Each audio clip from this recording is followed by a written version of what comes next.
त्यसैगरी आजको तेस्रो प्रतियोगीको रूपमा न्यू भिजन इंग्लिश बोर्डिङ स्कुलबाट अनुष्का कौरलाई आफ्नो प्रस्तुतिकरणको लागि स्टेजमा आमन्त्रण गर्दछु।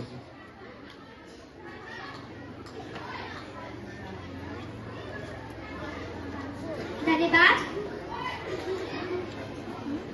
सपना देखने शिक्षा को संसार, सपना देखने शिक्षा को संसार, अतिरिक्त क्रियाकलाप दिन्छ नयाँ औजार, अतिरिक्त क्रियाकलाप दिन्छ नयाँ औजार। कलात्मकता र खेलकुदमा मिल्छ आत्मविश्वास, कलात्मकता र खेलकुदमा मिल्छ आत्मविश्वास।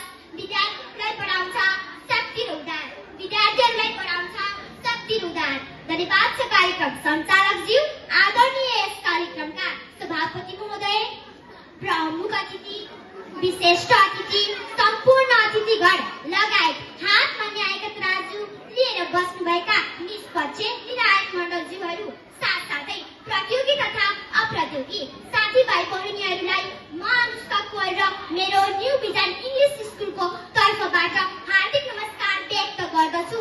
आज यस वडा नम्बर 14, 15 र 16 ले आयोजित गरेको अतिरिक्त क्रियाकलाप मध्ये मैले वक्तृत्व कलामा भाग लिन पाउँदा म आफैलाई निकै गौरवशाली ठानेकी छु। आजको यस वक्तृत्व कलाको शीर्षक रहेको छ विद्यालयमा अतिरिक्त क्रियाकलाप महत्त्व भन्ने शीर्षकमा आफ्ना तर्कहरू प्रस्तुत गर्न सभा अध्यक्षज्यूसँग अनुमति चाहन्छु। धन्यवाद सभा अध्यक्षज्यू। आज यस विद्यालयमा अतिरिक्त क्रियाकलापको महत्त्व भन्ने शीर्षकमा आफ्ना तर्कहरू प्रस्तुत गर्दै आजको यस वक्तृत्व कला सुरु गर्न गइरहेकी छु। खेलकुद केवल मनोरञ्जनको साधन मात्र नभई जीवनको एउटा आवश्यक अङ्ग हो। यसले शारीरिक र मानसिक स्वास्थ्यमा सुधार ल्याउँछ। खेलकुदको नियमित अभ्यासले शरीरलाई तन्दुरुस्त राख्न मद्दत गर्छ, जसबाट विभिन्न रोगहरूबाट बच्न पनि मद्दत गर्छ। यसले हृदय र मांसपेशीहरूको कार्यक्षमता बढाउँछ र शारीरिक शक्ति शुद्ध पार्छ। अवश्य अतिरिक्त क्रियाकलापले विद्यार्थीको व्यक्तित्व विकासमा ठूलो भूमिका खेल्छ।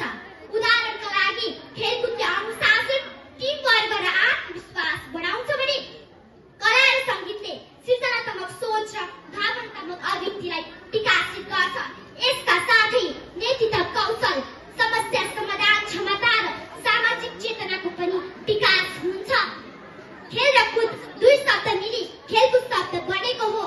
यस शब्दले मन बहलाउन वा व्यायामका निम्ति खेल्ने र कुद्ने काम भन्ने बुझिन्छ। खेलकुद शब्दले हिजो आज केवल मनोरञ्जन र व्यायामका निम्ति खेल्ने र कुद्ने काम मात्र नबुझाई व्यापक अर्थमा एउटा ठूलो व्यवसायलाई बुझाउन थालेको छ। यसले व्यक्तिको स्वास्थ्य मात्र होइन, रस, धन, मान, सम्मान र प्रतिष्ठासँग पनि जोडिन पुगेको छ। यस्ता क्रियाकलापले विद्यार्थीलाई पूर्ण रूपले विकसित गर्न मद्दत गर्छ। विद्यालयमा अतिरिक्त क्रियाकलापले विद्यार्थीको सर्वाङ्गीण विकासमा महत्त्वपूर्ण भूमिका खेल्छन्। यिनले विद्यार्थीलाई पढाइका साथसाथै अन्य क्षेत्रमा पनि आफ्नो प्रतिभा देखाउने अवसर प्रदान गर्छ।